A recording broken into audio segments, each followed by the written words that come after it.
नमस्कार मित्रों। डायबिटीज़ के मैनेजमेंट को समझने से पहले ये आवश्यक है कि हम यह समझें कि डायबिटीज़ को स्क्रीन कैसे करते हैं। स्क्रीनिंग के बाद इसे डायग्नोज़ कैसे करते हैं, इसके डायग्नोस्टिक क्राइटेरियाज़ क्या हैं और यदि डायबिटीज़ डायग्नोज़ हो जाए तो उसके बाद उसे क्लासिफ़ाई कैसे करते हैं। आइए इन तथ्यों को हम विस्तार से समझते हैं और इसके बाद तब हम डायबिटीज़ के मैनेजमेंट की चर्चा करते हैं। सर्वप्रथम यदि मैं आपसे पूछूं कि किसी व्यक्ति को डायबिटीज के लिए स्क्रीन करना है, अर्थात यह मालूम करना है कि किसी सामान्य व्यक्ति को डायबिटीज है अथवा नहीं, तब उसके लिए आप किस विधि का इस्तेमाल करना चाहेंगे? उसकी यूरिन में शुगर की जांच करेंगे, उसकी रैंडम ब्लड ग्लूकोज करेंगे। रैंडम ब्लड ग्लूकोज का अर्थ हुआ रैंडमली, कभी भी किसी भी समय उसकी उसका ब्लड ड्रॉ करके उसमें ग्लूकोज की जांच करेंगे। OGTT, oral glucose tolerance test, यह करेंगे जिसमें ग्लूकोज पिलाकर ग्लूकोज पिलाने के पहले उसके 30 मिनट, 60 मिनट, 90 मिनट, 120 मिनट पे 5 बार ब्लड लिया जाता है, उसमें ब्लड ग्लूकोज की जांच की जाती है। फास्टिंग ब्लड ग्लूकोज, खाली पेट शुगर की जांच करेंगे। पीपी ब्लड ग्लूकोज अर्थात भोजन के कुछ समय बाद ग्लूकोज की जांच करेंगे, अथवा फास्टिंग एवं 75 ग्राम ग्लूकोज तौलकर और उसको पिलाने के 2 घंटे बाद ब्लड में प्लाज्मा में ग्लूकोज की जांच करेंगे। अर्थात इन सब ऑप्शंस में आप किस विधि से डायबिटीज को डिटेक्ट करना चाहेंगे, यह आपको अपने मन में सोचिए और फिर हम इसमें से एक एक ऑल्टरनेटिव की विवेचना करते हैं।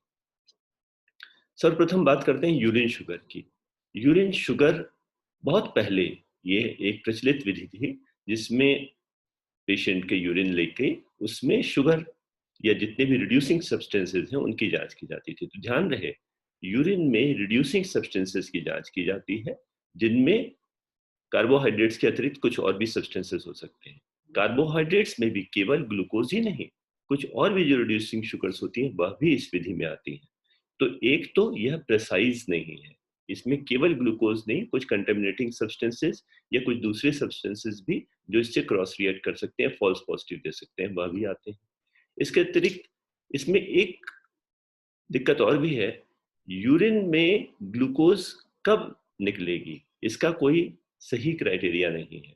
हम ये मान के चलते हैं, फिजियोलॉजी क्लासेस में हमने पढ़ा है कि जब 180 मिलीग्राम परसेंट के ऊपर हमारी प्लाज्मा ग्लूकोज बढ़ती है तब वो यूरिन में फिल्टर होकर आने लग जाती है।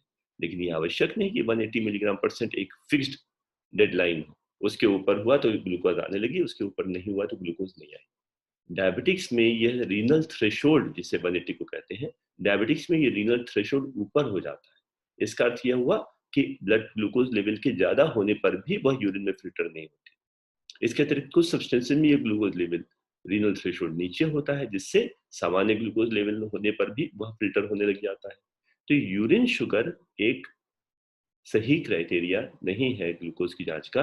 आज से बहुत समय पहले जब ग्लूकोज ब्लड ग्लूकोज की एनालिसिस की टेक्निक्स बहुत अच्छी नहीं थी, तब हम यूरिन शुगर को मेजर करके इसको डायग्नोज किया करते थे। वास्तव में यह बहुत हाई लेवल पे जब ब्लड ग्लूकोज होगा, हाइपरग्लाइसीमिया होगा, तब यह डिटेक्ट कर पाएगी। Random blood glucose, random blood glucose चलते फिरते कभी भी हमने शुगर की जांच कर ली, क्यों भाई? इसके साथ में हम किस प्रकार से डायग्नोज कर पाएंगे? खाना भोजन लेने के तुरंत बाद, भोजन लेने के पूर्व ग्लूकोज लेवल अलग होगा, उसके 30, 60, 90, 120 मिनट के बाद, 2 घंटे बाद, 4 घंटे बाद, 6 घंटे बाद, 8 घंटे खाली पेट रहने पे हर में ग्लूकोज की मात्रा अलग अलग होती जाएगी, क्योंकि ग्लूकोज भोजन के बाद एक कर्व के रूप में बढ़ता है और फिर घटता जाता है। तो एक कोई क्राइटेरिया रैंडम ब्लड ग्लूकोज का ऐसा नहीं बनाया जा सकता जिस पर हम कहें कि इसके ऊपर है तो डायबिटीज सुनिश्चित किया जा सके। ओरल ग्लूकोज टॉलरेंस जिसकी हम लोगों ने बात की कि ग्लूकोज देने के पहले 30, 60, 90 और 120 मिनट्स पे हम ग्लूकोज की जांच करें, इसमें हमें 5 बार ब्लड ड्रॉ करना पड़ेगा। ये बहुत कम्बरसम तरीका है, कॉस्टली भी है। कम्युनिटी लेवल पे अगर हमें करना हो तो इसमें बहुत परेशानियां आएंगी। इसलिए ओजीटी जो कि एक पहले प्रचलित विधि थी, उसको क्रमशः अब यह रूल आउट किया जा रहा है, उसको हम कम्युनिटी लेवल पे प्रयोग में नहीं लाते। फास्टिंग ब्लड ग्लूकोज बहुत ही सरल तरीका है कि हम कम्युनिटी में गए, किसी भी व्यक्ति को हमने खाली पेट बुलाया लैब में और उसकी खाली पेट ब्लड शुगर ड्रॉ कर ली। जो ब्लड हमने ड्रॉ किया उसमें ग्लूकोज की जांच कर ली। लेकिन ध्यान रहे, फास्टिंग ब्लड ग्लूकोज बहुत इजी भी है, एक ही बार सैंपल लेना पड़ता है, इसलिए इकोनॉमिक इकोनॉमिक भी है, और लेकिन बहुत लेस सेंसिटिव है। इसका अर्थ यह हुआ कि फास्टिंग ग्लूकोज वास्तव में थोड़ा लेट बढ़ती है। ग्लूकोज पीने के बाद जो शुगर है वह जल्दी बढ़ती है, खाना खाने के बाद शुगर जल्दी बढ़ती है। तो यदि किसी व्यक्ति को डायबिटीज हो रही है तो सबसे पहले उसको खाना खाने के बाद ग्लूकोज बढ़ना शुरू होगी, उसके बाद की स्थिति में अधिकांश केसेस में फास्टिंग ब्लड ग्लूकोज बढ़ती है। तो इस प्रकार से फास्टिंग ब्लड ग्लूकोज को अगर हम केवल क्राइटेरिया बनाते हैं तो हम काफी डायबिटिक केसेस को मिस कर देंगे। तो इस कारण इसकी सेंसिटिविटी कम हो जाती है। फास्टिंग ग्लूकोज और 75 ग्राम ग्लूकोज पीने के 2 घंटे बाद, यह एक आजकल प्रचलित विधि है जिसमें कि हम केवल 2 बार ग्लूकोज ब्लड ड्रॉ करते हैं और उसमें ग्लूकोज की जांच करते हैं। फास्टिंग, यह जैसे हमने बात की कि खाली पेट की शुगर हमने उसमें कर ली, यह लेस सेंसिटिव है, इसकी सेंसिटिविटी पूरा करने के लिए हमने बाद में कर ली। अब एक बात हुई कि फास्टिंग और पीपी शुगर, पीपी मतलब पोस्ट ट्रेंडियल, भोजन करने के बाद 2 घंटे बाद। अब भोजन का क्राइटेरिया हर व्यक्ति का अलग है, कोई 2 रोटी खाएगा, कोई 4 रोटी खाएगा, कोई उसके साथ में मिठाई खाएगा, कोई नहीं खाएगा। तो भोजन सबके अलग अलग है, इसलिए सबसे उस भोजन से बढ़ने वाली शुगर का क्वांटम भी हर व्यक्ति में अलग अलग होगा। इसलिए पोस्ट प्रैंडियल ग्लूकोज ना करके हमने एक स्टैंडर्ड बना दिया कि 75 ग्राम ग्लूकोज लोड देंगे। ये लोड हुआ, ये एक टेस्ट किया हमने एक लोड देके पैंक्रियाज को कि जब हम 75 ग्राम ग्लूकोज देते हैं उसके बाद कितनी इंसुलिन रिलीज होती है और वो ब्लड ग्लूकोज को नॉर्मल कर पाती है या नहीं। तो 75 ग्राम ग्लूकोज पीने के 2 घंटे बाद और फास्टिंग, इन दो तरीकों से हम ब्लड डायबिटीज को भली भांति स्क्रीन कर सकते हैं, जिसमें फास्टिंग सेंसिटिव कम होता है। आफ्टर ग्लूकोज वाली जो वैल्यू है वो एक पैंक्रियाज का एक स्ट्रेस टेस्ट है। पैंक्रियाज को जैसे हम हार्ट के लिए टीएमटी करते हैं, ट्रेडमिल टेस्ट, बेसल ईसीजी में कई बार प्रॉब्लम नहीं आती तो हमने पेशेंट को एक्सरसाइज कराई और ड्यूरिंग एक्सरसाइज हमने उसकी ईसीजी की कि एक्सरसाइज करते समय जब हार्ट को अधिक काम करना पड़ रहा है उस वक्त ईसीजी चेंजेस तो नहीं आ रहे। तो जो छुपे हुए चेंजेस होते हैं, माइल्ड चेंजेस होते हैं, वो प्रकट हो जाते हैं। उसी प्रकार यहाँ पे ये पैंक्रियाज की टीएमटी है, पैंक्रियाज का स्ट्रेस टेस्ट है, जिसमें पैंक्रियाज को हमने 75 ग्राम ग्लूकोज लोड दिया कि इसको डाइजेस्ट करके दिखाओ। यदि उसको लेने के बाद ग्लूकोज लेवल नॉर्मल है तब ठीक है, यदि नहीं तो वो बढ़ा हुआ है। तो मित्रों, इसको समझते हैं 75 ग्राम ओरल ग्लूकोज टॉलरेंस टेस्ट, जो आजकल की एक प्रचलित विधि है, वो कैसे करते हैं। सर्वप्रथम जिस व्यक्ति की हमें ये टेस्ट करना है वो हम सामान्य परिस्थितियों में, हमने सामान्य एक जनता में किसी एक व्यक्ति को जिसकी डायबिटीज स्क्रीन करनी है उसको चुना। अब ऐसा ना हो कि वह व्यक्ति कुछ दिनों से, अरे भाई हमें तो जांच करानी है, जांच करानी तो हम पहले बिल्कुल ठीक प्रकार से भोजन को अपने नियंत्रित कर लें। तो उसने अपने जो जो उसकी वास्तविक स्थिति थी उसको बदल दिया। तो जो उसकी दिनचर्या रही है अभी तक, वही दिनचर्या, वही डाइट, वही एक्टिविटी रखते हुए उसकी हमें जांच करनी है। ऐसा ना हो कि कुछ दिन तैयारी करे वो कि हम शुगर टेस्ट कराएंगे, या कुछ दिन ज्यादा भोजन लेके तब उसके बाद टेस्ट कराएंगे, नहीं, ऐसा कुछ नहीं। फास्टिंग का अर्थ होता है 8 आवर्स ऑफ फास्टिंग, 8 घंटे खाली पेट रहने के। खाली पेट का मतलब कैलोरिक इनटेक ना हो, पानी ले सकते हैं, नींबू पानी ले सकते हैं, ग्रीन टी ले सकते हैं जिसमें मिल्क नहीं है, मिल्क में कैलोरी है, पानी में और चाय की पत्ती में कोई कैलोरी नहीं है। तो 8 आवर्स ऑफ फास्टिंग रहने के बाद हम करें। कैसे करते हैं? 75 ग्राम ग्लूकोज को मेजर करके 1 गिलास पानी में हमने मिला लिया और 300 ml बॉटल में, और उसको मिला के हमने 10 मिनट में पी लिया। ध्यान रहे, ये ग्लूकोज, यदि आप अपना ग्लूकोज पी के टेस्ट कराएं तो आप देखेंगे वो बहुत मीठा होता है, बहुत मीठा होता है। तो थोड़ा सा पेट में भारीपन लगता है जैसे नौसिया हो रहा है, वोमिटिंग हो जाएगी। इनफैक्ट कुछ लोग वोमिटिंग कर भी देते हैं। इसलिए मैं पेशेंट्स को अपने कहता हूँ कि हल्का नमक, नींबू, चाट मसाला डाल दें, वो पैलेटेबल हो जाएगा, अब उसे आराम से पी पाएंगे और उसके बाद तब हम ये टेस्ट परफॉर्म करेंगे। स्मोकिंग ना की हो 2 घंटे, एक्सरसाइज ना की हो 2 घंटे, क्योंकि यह हमारी ग्लूकोज पीने के बाद की जो ग्लूकोज वैल्यू है उसको प्रभावित कर देंगे। तो अब हमें ग्लूकोज पीने के पहले 0 आवर पे एक बार टेस्ट करना है और ग्लूकोज पीना आरंभ करने के ठीक 2 घंटे पे 2 घंटे बाद टेस्ट करना है। तो ओजीटीटी जिसमें 5 टेस्ट करते थे, आजकल की ओजीटीटी में हम केवल 2 टेस्ट करते हैं, फास्टिंग और 75 ग्राम ग्लूकोज पीने के 2 घंटे बाद।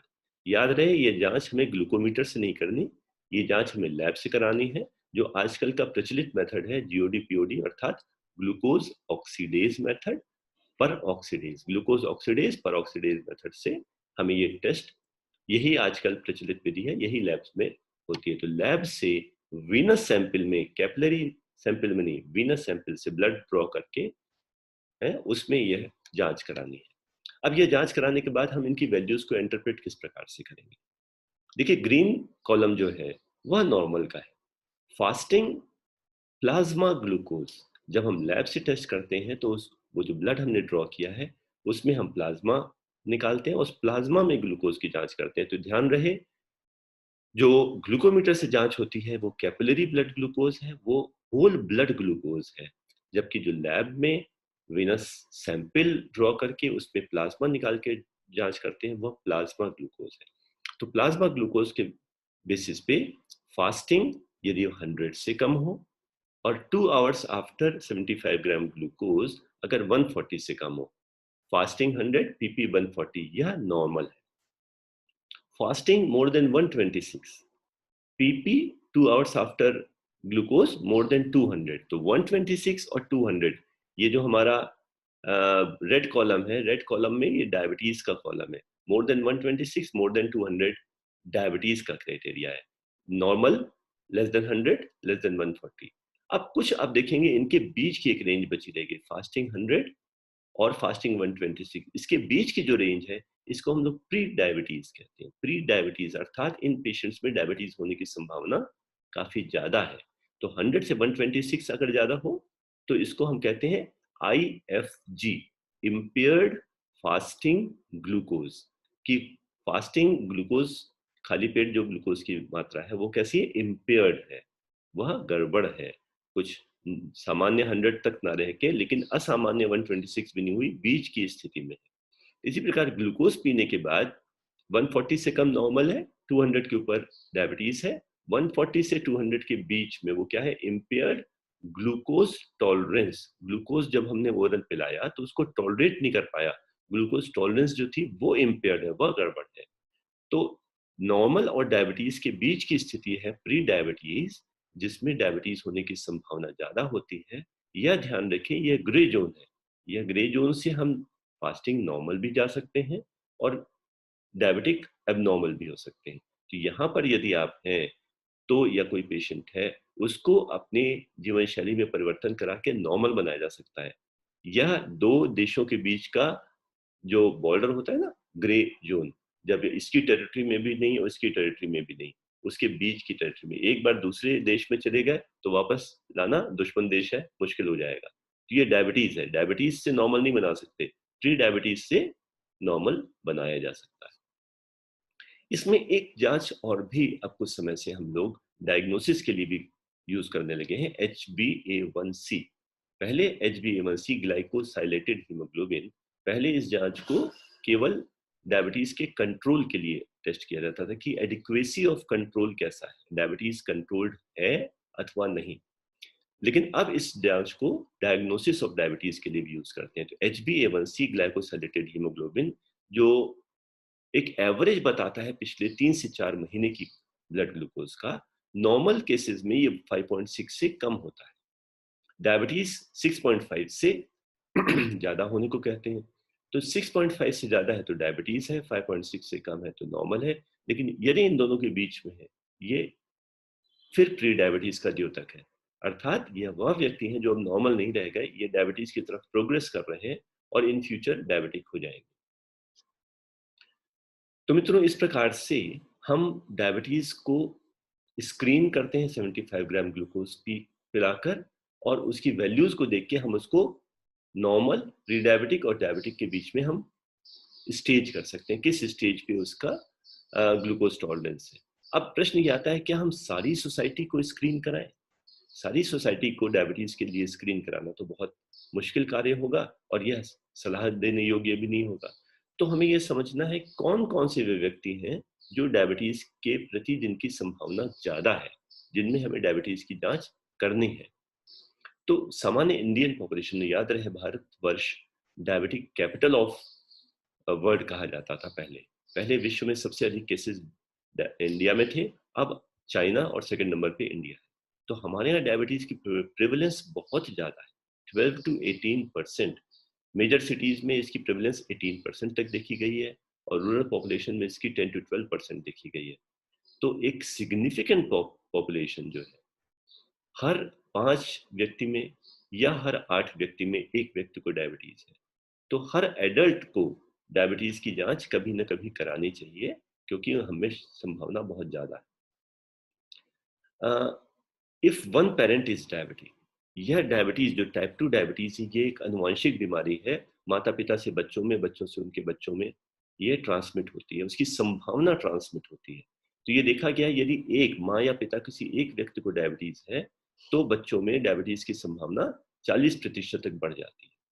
यदि दोनों पेरेंट्स को डायबिटीज है, माँ पिता को, तो बच्चे में तो डायबिटीज प्रैक्टिकली होनी ही होनी है। 80 to 90% चांस है डायबिटीज होने के। यदि एक व्यक्ति को, जैसे पिता को डायबिटीज है, माता को तो डायबिटीज नहीं है, लेकिन माता की फैमिली हिस्ट्री है डायबिटीज की, माता के माता पिता को डायबिटीज है, तो ऐसे में डायबिटीज की ऑफ स्प्रिंग में चांस लगभग 70%, 70% होता है। और यह एज के साथ बढ़ता जाता है। एक 20 साल के व्यक्ति में ऑब्वियसली डायबिटीज का रिस्क कम होगा, 30 पे ज्यादा, 40, 50, 60, 70, तो इस प्रकार से डायबिटीज का रिस्क एज के साथ बढ़ता जाएगा। और यदि हम एक बार प्री डायबिटिक रेंज में प्रवेश कर चुके हैं, जो डायबिटीज की पहली स्टेज प्री डायबिटीज, तो वहां से डायबिटीज होने की संभावना बहुत तेजी से, बहुत तीव्रता से बढ़ती है। 5 वर्षों में 1/4 से 1/3 लोग डायबिटिक हो जाते हैं। तो यदि प्री डायबिटीज की स्टेज में है तो अगले 5 वर्षों में डायबिटीज होने की संभावना 4 में 1 या 3 में से 1 व्यक्ति को हो जाती है। तो इस प्रकार से डायबिटीज की स्क्रीनिंग करने के लिए वो लोग सर्वथा उपयुक्त हैं। नंबर 1, जो भारतवर्ष में रहने वाले हम लोग सब लोग जिनके माता पिता किसी एक को या दोनों को डायबिटीज है, या जिनको पहले कभी डायबिटीज की परेशानी प्री डायबिटीज के रूप में मालूम पड़ चुकी है।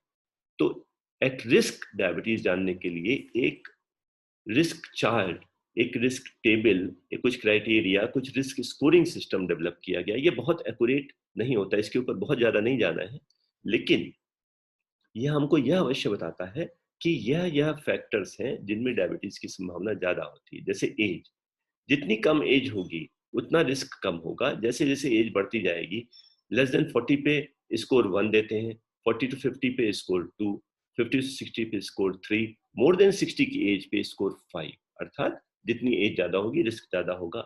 मेल्स में रिस्क ज्यादा होता है फीमेल से।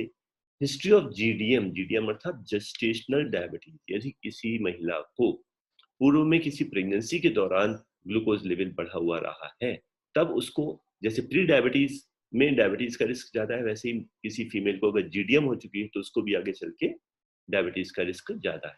तो उसके लिए हम एक स्कोर इसमें देते हैं, first degree relative, FDR, first degree relative. अगर फर्स्ट डिग्री मतलब माता पिता, भाई बहन, बेटा बेटी, जो हमारे इमीडिएट ब्लड रिलेटिव हैं, अगर ऐसे ब्लड रिलेटिव्स में डायबिटीज है तो उसमें चांसेस ज्यादा होती हैं। फिजिकली इनएक्टिव, अगर हम फिजिकली एक्टिव रहते हैं तो डायबिटीज लाइफस्टाइल डिसऑर्डर्स के चांसेस कम होते हैं, इनएक्टिव है तो चांसेस ज्यादा है। वेट, वेट एक ऐसा क्राइटेरिया है, देखते हैं 0 1 2 3 4 5 6 7 8 9 10 बढ़ता चला जाएगा। जितना आप वजन बढ़ाएंगे उतना आपकी डायबिटीज की संभावना बढ़ती जाएगी। तो इस प्रकार से यदि इस क्राइटेरिया को सबके स्कोर जोड़ के हम देखते हैं मोर देन 5 आ रहा है, उसका अर्थ यह हुआ कि डायबिटीज के प्रति संभावना बहुत ज्यादा है। तो यह व्यक्ति, प्रत्येक भारतीय जिनकी एज ज्यादा है, जिनका वेट ज्यादा है, जिनकी हिस्ट्री है पहले कभी जीडीएम की या प्री डायबिटीज की, उनको, जिनकी फैमिली हिस्ट्री है उनको, या जो फिजिकली इनएक्टिव है, उन लोगों में डायबिटीज की संभावना ज्यादा होती है और इन लोगों को डायबिटीज की जांच अवश्य करानी चाहिए। साथ ही कुछ कोमॉर्बिड स्टेट्स भी हैं जो कि लाइफस्टाइल डिसऑर्डर है, हाइपरटेंशन, हाइपरकोलेस्ट्रोलीमिया, हार्ट अटैक, या एक फीमेल्स में एक डिसऑर्डर होता है पीसीओडी, पॉलीसिस्टिक ओवेरियन डिजीज। तो यह कुछ और कंडीशंस हैं जिसमें और डायबिटीज की जांच कराते हैं। हम लोग एक अलग सेक्शन में इसको विस्तार में डिस्कस करेंगे। तो मित्रों, इस प्रकार से जब हमने डायबिटीज को पहचान लिया, स्क्रीन किया 75 ग्राम ग्लूकोज पिलाकर, फिर उसको डायग्नोज किया कि मोर देन 126 है, फास्टिंग मोर देन 200 है आफ्टर 75 ग्राम ग्लूकोज। हमने स्क्रीन करने के इंडिकेशंस भी समझ लिए कि किन लोगों को स्क्रीन करना है। एज के साथ संभावना, physical inactivity, obesity, family history, pre diabetes या जीडीएम की हिस्ट्री के साथ संभावना बढ़ती है, उनको स्क्रीन करना है। अब जब हमने डायबिटीज डायग्नोज कर ली, तो ये डायबिटीज कितने प्रकार की हो सकती है समझते हैं। डायबिटीज के प्रमुख 4 जो टाइप्स हैं वो कहेंगे। टाइप 1 डायबिटीज, जो कि अमूमन बच्चों में होती है। मैंने कहा अमूमन, ऑन एन एवरेज ज्यादा चांसेस हैं बच्चों में होने के। यह क्यों होती है? एक ऑटो इम्यून प्रोसेस है जिसमें हमारा शरीर हमारी ही पैंक्रियास की बीटा सेल्स के अगेंस्ट एंटीबॉडीज बनाता है, तो जिससे बीटा सेल्स डिस्ट्रॉय होती जाती है। ये एक ऑटो इम्यून डायबिटीज है जो कि अधिकतर कम उम्र के लोगों में होती है। टाइप 2 डायबिटीज, जिसमें बीटा सेल्स ठीक होती हैं, बीटा सेल्स इंसुलिन बना सकती हैं, कोई ऑटो इम्यून प्रोसेस नहीं है, लेकिन जो उससे बनने वाली इंसुलिन है ना, या तो वो कम बन पा रही है आवश्यकता से, या वो बन तो रही है लेकिन कार्य नहीं कर रही। जैसे ओबेसिटी सबसे बड़ा फैक्टर है, इनएक्टिविटी हमने पढ़ा भी। ओबेसिटी में, इनएक्टिविटी में वह इंसुलिन बनती है लेकिन कार्य नहीं करती। तो या तो इंसुलिन कम बन रही हो लेकिन ऑटोइम्यून कारण ना हो, या इंसुलिन बन रही हो काम ना कर रही हो, तब इसे टाइप 2 डायबिटीज कहते हैं। इसको हम, जीडीएम को हम बाद में बताते हैं। Other specific types of diabetes, जो कि टाइप 3, जिसके लिए टाइप नहीं कहा गया है लेकिन ये 3rd नंबर पे है। या तो कुछ इनहेरिटेड डिसऑर्डर्स, जो कि जीन डिसऑर्डर्स, जैसे मोडी, जिसमें एक बहुत कॉमन है maturity onset diabetes of young, जो कि इनहेरिटेड डिसऑर्डर होता है। या पैंक्रियाटिक डिसऑर्डर, पैंक्रियास में होने वाली परेशानी, जैसे रिकरेंट पैंक्रियाटाइटिस। जब पैंक्रियाटाइटिस बार बार हुई तो उसने पैंक्रियास को डैमेज करती गई वो, और बीटा सेल्स भी डैमेज हो गई, तो इसके कारण से होने वाली डायबिटीज। या पैंक्रियाटेक्टमी कर दी गई, कार्सिनोमा पैंक्रियास हुआ, पैंक्रियास निकाल दिया, सिस्टिक फाइब्रोसिस हुई, पैंक्रियास की और प्रॉब्लम्स जिसमें पैंक्रियाटिक फंक्शंस खराब हो, एक्सोक्रीन पैंक्रियास खराब हो, साथ साथ एंडोक्रीन भी धीरे धीरे खराब होता जाएगा। या किसी ड्रग के कारण से, जिसमें बहुत कॉमन है ग्लूकोकॉर्टिकॉइड्स, किन्हीं केमिकल्स के कारण से जो कि आजकल बहुत बढ़ते जा रहे हैं केमिकल के यूजेस के साथ, हार्मोन्स के कारण से। याद रहे, सारे हार्मोन्स एंटी इंसुलिन है नेचर में, इंसुलिन के अगेंस्ट काम करते हैं। तो कोई भी हार्मोन, थायराइड हार्मोन बढ़ा, डायबिटीज की संभावना बढ़ा देगा। ग्रोथ हार्मोन, ग्लूकोकॉर्टिकॉइड्स, जो हमारे गोनेडल हार्मोन्स, इन सब की एबनॉर्मल मात्रा जब हो जाती है तो वह डायबिटीज की संभावना को बढ़ा देती है। तो इस प्रकार से हार्मोन इंड्यूस्ड डायबिटीज यह एक और हुआ, जो कि डायबिटीज को इन सब क्राइटेरिया में, इन सब टाइप्स में हम 3rd में रख सकते हैं।